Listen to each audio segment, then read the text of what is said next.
这集呢要为你们分享花朵曲奇饼干。这款花朵曲奇饼干呢做法简单又酥脆好吃。我们加入室温牛油250克，开中速打发。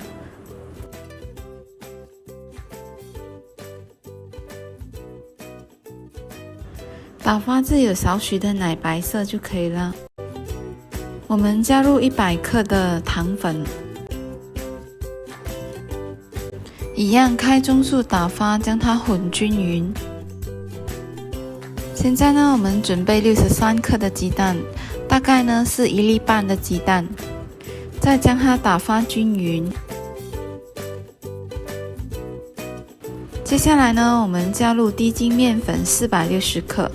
我们用刮刀的方式呢，将它混均匀哦，混至看不到面粉呢就可以了。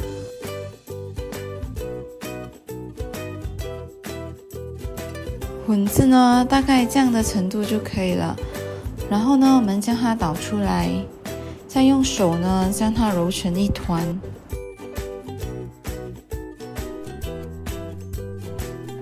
我们将它分一半。如果你要更均匀呢，你就拿来称呢，会更均匀。我们先做紫薯粉的口味，那么这紫薯粉呢，一样的，我们加入紫薯粉之后呢，要将它颜色呢完全的混均匀，可以拿手来直接揉也可以哦，这样的颜色就可以了。另一半的面团呢，我们再将它分一半，加入红米粉。再用手呢将它揉至均匀的颜色就可以啦。另一半原味的颜色呢，我们将它保留。来做小花朵的，我们要将面团盖好哦，避免吹干。我们先做紫色，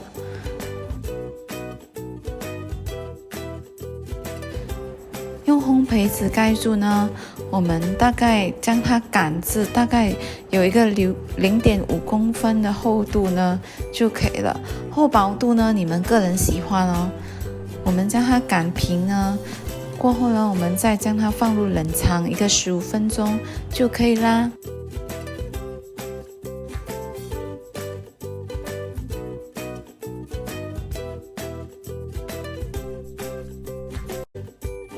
现在呢，我们做红色的，一样将它盖上，再将它擀平，再将它放入冷藏15分钟就可以了。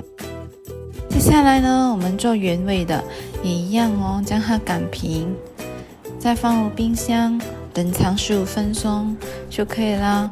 我们总共是做3个颜色的。15分钟后呢，别忘了我们先预热烤箱。我呢是用月饼哦，最小的那个呢来做它的花型。如果你们自己有自己的花型的模具呢，来印呢也可以哦。取出的时候呢，我们要小心翼翼，将旁边呢弄掉呢，再用刮刀取出，每一片都这样做。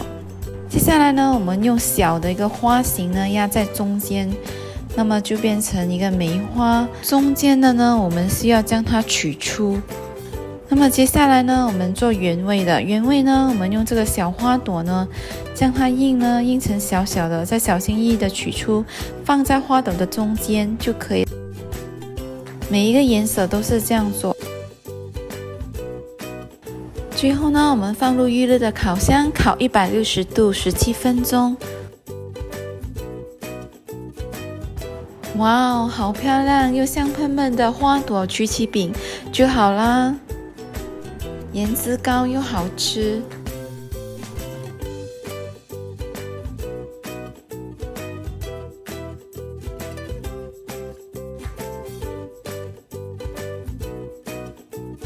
我们先看看里面的组织，里面呢酥脆好吃，里面还很香。好了，这期的食谱就到这了，喜欢呢别忘了按个赞还有订阅，我们下期再见咯，拜拜。